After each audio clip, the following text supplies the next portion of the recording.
Hello, c'est Sandra Kwame pour Iconic Gospel.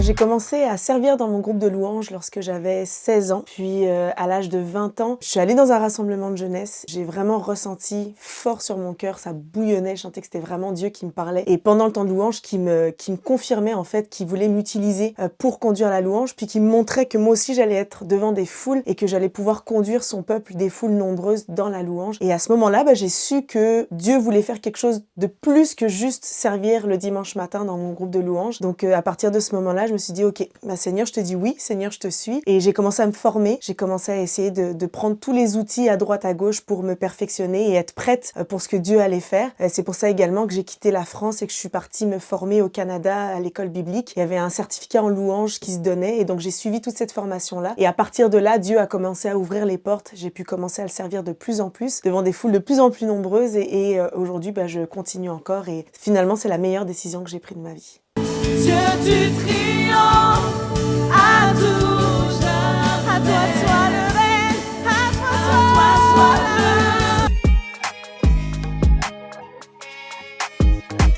C'est un chant que j'avais vraiment eu un coup de cœur pour ce chant. J'aime dès que les chants parlent de Jésus puis sont christocentriques. J'aime tout simplement pouvoir déclarer son nom et j'aimais le côté, le nom merveilleux, glorieux et victorieux du nom de Jésus et de pouvoir déclarer ces trois vérités-là. La petite histoire, en fait, cette chanson-là, quand on l'a enregistrée, il y a eu plusieurs problèmes en tout cas. Ça a mis du temps à sortir et j'étais pas très contente de la qualité, fait que je voulais pas que ça sorte. Et finalement, en fait, ça a sorti et ça, comme ça dit, ça a fait des millions de vues et ça a béni et c'était juste un rappel que des fois, en fait, la simplicité de la louange est beaucoup plus importante que des fois tous les détails techniques ou la perfection qu'on voudrait avoir. Donc, de louer sincèrement, c'est tout ce qui compte. mon Père, à jamais ma vie chantera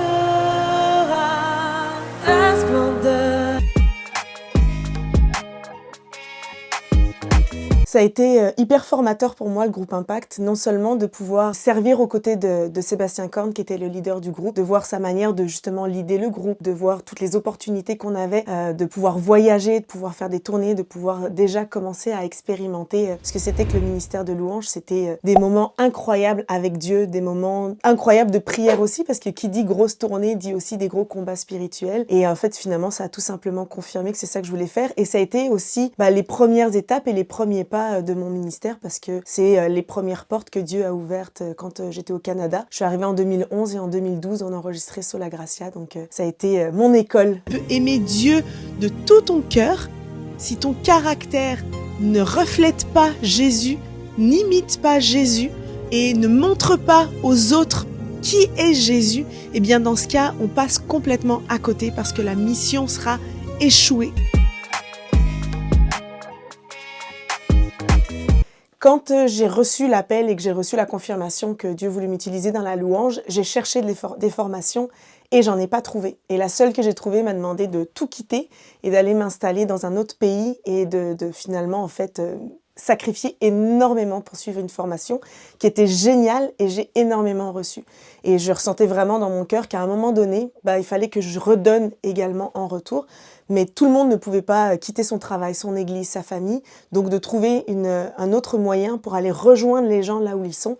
Et la Louange Académie, mais en fait j'ai repris un peu le format de ce que j'ai reçu pendant mon école biblique et je l'ai mis en ligne pour que n'importe qui a à cœur de pouvoir se former dans la louange puisse trouver une formation, du mentorat, du coaching, une communauté et c'est disponible pour n'importe qui veut servir Dieu dans la louange. Chaque fois que je dois aller faire la louange quelque part, dans des gros événements, des choses hors de mon contexte d'église, hors de ma zone de confort, je pleure systématiquement. J'aime beaucoup l'expérience, ça me permet de voir autre chose et surtout de parler d'autre chose que de la louange parce que c'est mon sujet quand même depuis les dernières années, mais je savais que Dieu voulait aussi m'amener ailleurs. Pour la petite histoire aussi, on m'avait déjà proposé d'être chroniqueuse et j'avais refusé parce que je sentais que c'était pas le timing de Dieu. Et puis finalement, en fait, les saisons de Dieu permettent que les portes s'ouvrent et je suis revenue à MCI et là, je sais que Dieu m'amène ailleurs aussi dans la communication, les médias et tout ça. Donc c'est vraiment le fun de voir, surtout en fait, de voir comment Dieu agit. Je m'abandonne à nouveau, oh, oh, oh, oh. Je ne connais rien de plus beau, oh, oh, oh, oh. Tu es tout ce me faut. Oh, oh, oh, oh. Ça s'est fait vraiment très rapidement et un petit peu dernière minute. On s'est rencontrés avec Jonathan Gambella à La Réunion en juin 2024. On avait un concert, une tournée là-bas. On a très bien accroché avec lui, avec son épouse. Avec Tendry, on a écrit cette chanson. J'avais envie d'une voix masculine et là j'ai pensé à Jonathan. Donc tout de suite je lui ai écrit, je lui ai demandé est-ce que ça te dirait. J'ai atterri à Paris. On est allé directement au studio. On a enregistré, on a clippé 2 jours après. Puis la chanson était sortie 1 mois après. Donc finalement on n'a pas trop réfléchi. On y est allé à fond, puis on est très content de voir le résultat. Tu es tout ce qu'il me faut. Tu es tout ce qu'il me faut. Je prie le nom de Jésus.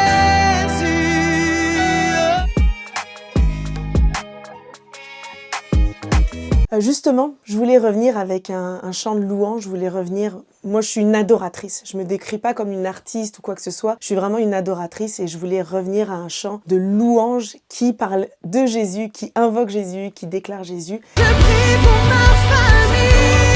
Je m'invoquerai le nom de Jésus. Et ce chant, il est né dans un temps de prière avec mon groupe de prière. On était dans un temps d'intercession. Et les premières mélodies, les premières paroles de ce chant sont nées. Et ensuite, avec une de mes partenaires de prière, Anne-Clémence Rouffet, on s'est reparlé et on a terminé le chant. Et ensuite, ce chant, un seul nom est né et maintenant, il est disponible pour que chacun puisse prier également le nom de Jésus à travers cette chanson.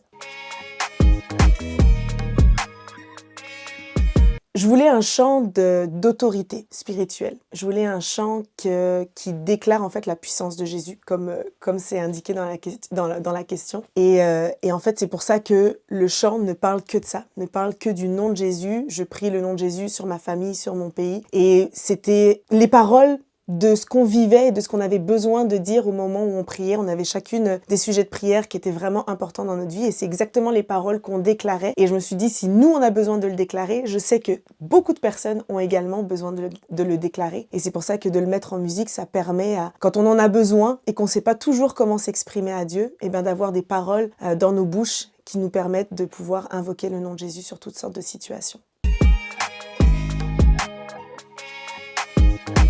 Oui, ce chant, c'est vraiment un chant qui est spontané du début à la fin. Il est né dans un temps de prière, spontanément, c'est ce qui est sorti, et on a utilisé ce qui est sorti, on l'a mis en chanson. Et ensuite, contrairement à d'autres chansons où des fois je prends le temps de faire appel à des arrangeurs pour pouvoir travailler la chanson, celle-ci, on est avec les musiciens à la répétition, on l'a jouée, et elle est sortie telle qu'elle, et dans la chanson qu'on a enregistrée, tout à la fin, la chanson est longue parce qu'il y a tout un temps de spontané à la fin qui n'était pas planifié non plus, c'est comme son nom l'indique, spontané, mais c'était vraiment quelque chose qu'on a vécu au moment de l'enregistrement et on s'est dit en fait non, il faut qu'on le garde parce que ça va être un moment aussi puissant dans la chanson. Donc du début à la fin, c'est vraiment une prière sincère et spontanée qui vient de notre cœur et qui s'élève vers Jésus. En son nom, tout reprend vie. Ma vie spirituelle, elle est nourrie par la parole quotidiennement. Je me lève le matin, je commence en prière, je me lève le matin, je commence en lisant ma Bible. Puis c'est pas un rituel de je m'assois, je prends ma Bible. Des fois, j'écoute ma Bible en audio. Des fois, je lis la Bible parce que j'ai le temps de me poser. Des fois, je vais avoir le temps de même prendre beaucoup de temps, 1 heure et demie, 2 heures avec Dieu. Mais je ne peux pas passer une journée sans avoir pris le temps de méditer la parole ou de juste parler à Dieu. Mon verset préféré, c'est le psaume 1 qui dit que heureux celui qui médite la parole jour et nuit, il est comme un arbre planté près d'un courant d'eau. Il porte du fruit en sa saison, son feuillage est toujours vert et tout ce qu'il fait lui réussit. Pour moi, il n'y a pas de secret. C'est de prendre du temps avec Dieu tous les jours et le reste en découle. Je dirais que les combats, quand on est dans le ministère, c'est qu'on vit vraiment par la foi. Moi, en tout cas, personnellement, c'est rare que je sache de 6 mois à l'avance à quoi va ressembler ma vie parce que pour le coup, Dieu est mon patron, puis je sais jamais vraiment trop loin. Même les 5 prochaines années, on me demanderait « Tu fais quoi dans les 5 prochaines années ?» Je sais même pas ce que je fais en septembre. Donc c'est ça, je dirais, les plus gros défis et combats quand on est dans le ministère parce que beaucoup de choses dans notre vie sont incertaines. Mais, encore une fois, moi, ma vie, elle est fondée et elle est bâtie sur Jésus. Le vent peut souffler souffler, tout peut se déchaîner. Si ta maison est bâtie sur Jésus, elle s'écroulera pas. Bah, c'est le secret que j'ai décidé d'appliquer au quotidien. C'est en fait, dès que j'ai un combat, je jeûne, je prie, je vais dans la présence de Dieu. Je dis pas que c'est automatique et que tout se règle, mais par contre, il y a une paix qui surpasse toute intelligence. Et c'est vrai, en fait. C'est pas juste des belles paroles, c'est pas juste des vrais versets. C'est pour l'avoir expérimenté. Quand on confie nos besoins à Dieu et qu'on lui exprime, eh bien, en fait, il y a vraiment, littéralement, une paix qui nous envahit. On sait pas ce que sera demain, mais par contre, il y a une chose qui est sûre, c'est que Dieu prend soin de nous. Il n'y a pas de limite. En fait, il n'y a pas de case, il n'y a pas de catégorie, il n'y a pas le ministère, telle catégorie est pour les hommes, telle catégorie est pour les femmes. Les femmes aujourd'hui, il y en a plein dans le ministère. Dans le milieu gospel, je dirais même que les femmes, elles sont quand même pas mal présentes. Donc, il n'y a pas de limite. Les seules limites qu'on peut mettre, c'est les nôtres, parce que lui, Dieu, il est sans limite. Faut pas trop réfléchir et il faut juste foncer et y aller. On a toutes et tous des choses que Dieu a placées en nous et qu'il veut utiliser. Donc, se posez-vous pas de questions, allez-y. Jésus, nous te louons.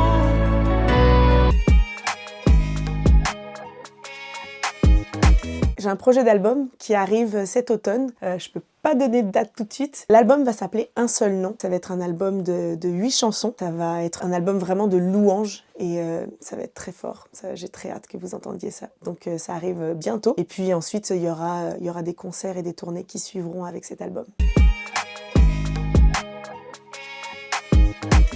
Alors vous allez peut-être dire que je me répète, mais foncez dans la présence de Dieu. Arrêtez d'essayer de lutter par vous-même, arrêtez d'essayer de trouver vos propres stratégies par vous-même.